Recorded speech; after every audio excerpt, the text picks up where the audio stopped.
estamos de vuelta en Enfoque Matinal.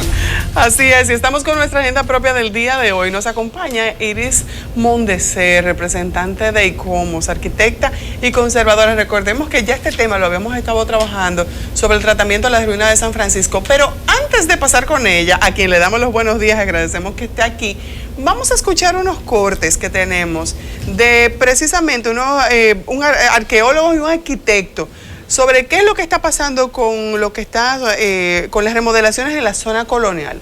Vamos a escucharlo y luego venimos aquí para tratar el tema. Pues la verdad es que todos los proyectos de arqueología que se realizan en el mundo al final vienen regidos por la propia normativa de los países donde se realizan. Sí es verdad que existe un conjunto de cartas que intentan llevar una línea evolutiva de cómo se debe de actuar sobre el patrimonio. Hay que pensar que además el problema principal nace a finales del 19 en Francia, porque los arquitectos la tendencia que tenían era a mimetizar los edificios. Y de hecho existe una crítica en el siglo XX a este tipo de arquitectos, a Viollet-le-Duc, que lo que hacen, pues un poco como Notre Dame, si faltan gárgolas, volver a colocar gárgolas como si fueran gárgolas medievales, si faltan las cubiertas de un edificio, volver a cubrirlas como los hubiera cubierto en la Edad Media. Al final es muy difícil identificar qué es antiguo y qué es moderno.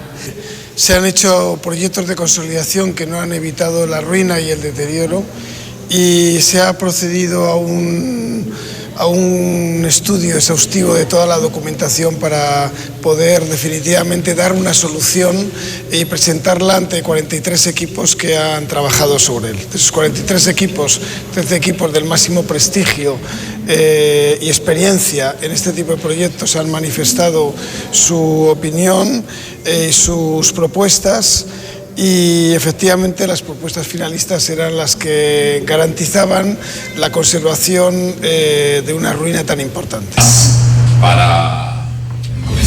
Bueno, hemos escuchado la opinión de un arqueólogo y un arquitecto respecto a los trabajos que se están haciendo en la ruina de San Francisco y a algunos monumentos históricos que están en la zona colonial, la muy apreciada zona colonial dominicana. Y como ya habíamos comentado en ocasión anterior, nos acompaña Iris Mondeser. Ella es representante de ICOMOS, que es el Comité Dominicano del Consejo Internacional de Monumentos y Sitios. Gracias por estar aquí con nosotros esta mañana, Iris. Cuéntanos, ¿qué opinas de esto que nos están informando este arqueólogo, el señor Ildefonso Ramírez, y el arquitecto Carlos Clemente?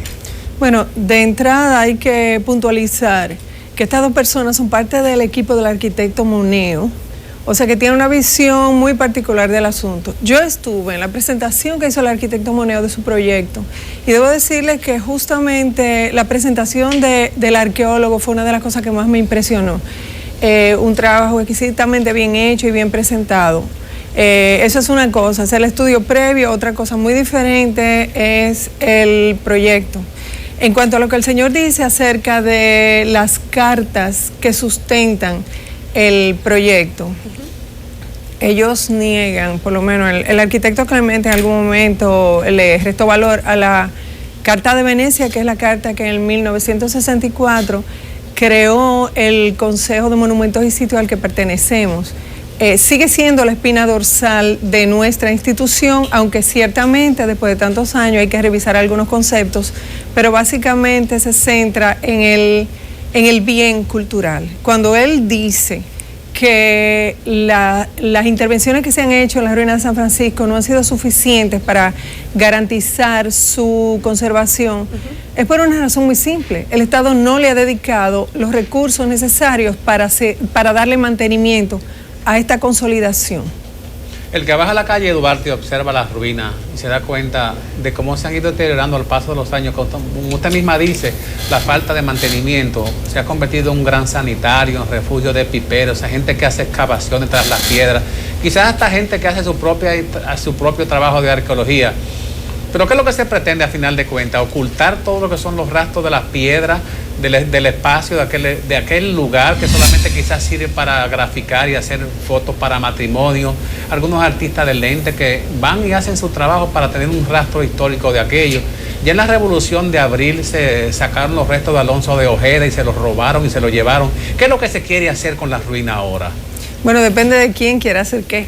O sea, si es de parte de ICOMOS nuestra propuesta, igual que Patrimonio Monumental, no hay una propuesta formal si se fuera a intervenir el monumento como tal. Lo primero es consolidarlo. Ahora yo entiendo que siendo la única área verde que le queda a la ciudad colonial, que es un espacio de paz dentro de un sector habitacional de pequeña escala, rehabilitarlo como parque, habiendo hecho la arqueología correspondiente y la consolidación de las ruinas, habilitarla para tener eventos de cierto nivel que se dan todos los domingos, por ejemplo, pero también puede prepararse la ruina para recibir gente, como se ha ido haciendo. Sí. O sea, habilitarla con los servicios sanitarios necesarios y quizá algún tipo de equipamiento mínimo. Yo entiendo que sería suficiente. No es que el parque solamente sirve para tal o cual cosa, es que es un parque necesario. En Santo Domingo estamos acostumbrados a que se nos secuestren todas las áreas verdes. Las urbanizaciones se hacen con un área verde prescrita por el ayuntamiento. Al final se vende, se construye. Entonces, imaginen aquel espacio verde donde hay bandadas de palomas, donde puede ser disfrutado si no tuviera la verja que tiene y si estuviera preparado como parque. Puede ser disfrutado por la comunidad y por mucho más que la comunidad. Entonces, sí. Perdón, dicen que no tienen de parte de ustedes un proyecto definido de qué se debería hacer. Ahora, ¿por qué no estar de acuerdo con lo que se está proponiendo en este momento? ¿Qué tiene ese proyecto del cual ustedes no están de acuerdo? Bueno, lo primero es la manera en que intervienen las ruinas.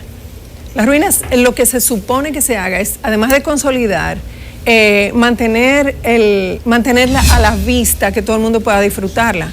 En el proyecto del arquitecto Moneo, después que se construye todo alrededor la manzana, queda solamente en el centro un espacio arqueológico como una especie de plaza verde, pero el resto todo se construye, o sea, toda la comunidad pierde aquello. Entonces, sobre las ruinas se le hace algo enorme y solamente usted puede ver las ruinas, se separa del lado de la calle Hostos con Juan Isidro Pérez o si entra dentro del edificio. Cuando digo que no tenemos un plan, no es que no exista una intención con las ruinas, siempre ha existido la idea de preparar el área verde y hacer una consolidación de las ruinas. Lo que no se ha propuesto como diseño de este patrimonio, porque entendemos que no es tan necesario. En caso de que se fuera a añadir alguna estructura, no debe minimizar las ruinas. Esa es la diva del pedazo y es muy querida por los residentes. Ahora, quiero llamar la atención también sobre el hecho de que en un espacio de escala mínima, ustedes se imaginan el auditorio que ellos están proponiendo con las aulas, con todo aquello, generando aquel tipo de tránsito y de flujo de personas hacia aquel espacio de calles estrechas y de casas pequeñas. O sea, hay un contraste de escalas que es lo peor que puede ocurrir ahí.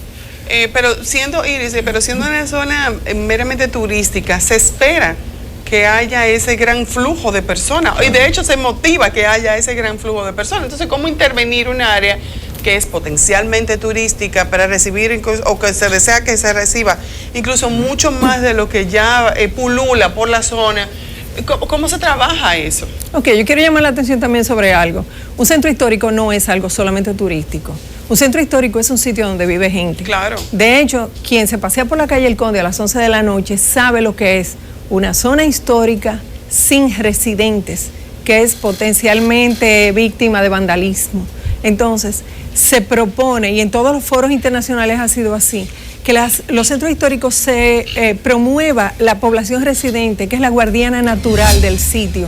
Entonces, ¿es turístico hasta qué punto? En la zona sureste de la ciudad colonial es donde más recursos se han invertido para el turismo. Es entendible, es necesario, eso está bien, pero el resto de la ciudad colonial, al norte de la calle Mercedes, al oeste de la zona, es residencial, eminentemente residencial de pequeña escala. Tiene negocios pequeños, tipo salón de belleza, tipo colmados, farmacias, cosas. Es un distrito de a pie, se puede recorrer a pie por cualquier persona. O sea, es otra cosa. De hecho, parte del gran encanto que tiene un centro histórico es uno bajar la escala. O sea, de venir de vías rápidas en automóvil, con una agenda un poco complicada, llegar a un sitio donde uno un poco se despoja de todo aquello y comienza a vivir a un estilo que quizás ya pasó, pero que es un estilo sano. Okay. Entonces, cada espacio tiene su manera de ser intervenido. Y de hecho, muchos centros históricos en Europa son peatonales. Sí, señora Monterrey. Hemos visto en los últimos años una desviación en el tránsito pesado que antes se hacía por el Malecón, Avenida del Puerto, y ahora esos vehículos suben la Máximo Gómez, toman la Independencia y pasan frente al Altar de la Patria y otros edificios coloniales del centro histórico de la capital. Esas vibraciones, esa contaminación de humo, ¿qué daño le provocan esas estructuras arquitectónicas del país? Mucho. Las vibraciones, sobre todo las vibraciones que están teniendo ahora mismo la maquinaria pesada en la intervención de las calles, son mini-sismos. Y en cuanto al humo de los carros, provocan lo que le llaman costra negra, que es una reacción del dióxido de carbono con el material de que están hechos y la cal, que va convirtiendo en yeso toda la parte superficial y el yeso se va con el agua. Entonces, sí les afecta. Lo que pasa es que un centro histórico, si bien es cierto que debe desviarse el tránsito pesado, pero tampoco debe evitarse que entre el tránsito, no se le puede estrangular. Son vías de energía, vías de comercio, vías de... Sí, yo me refiero a camiones que transportan material de construcción, arena, bloques, camiones tanqueros de combustible que tienen casi hasta 24 gomas y están pasando frente al Altar de la Patria.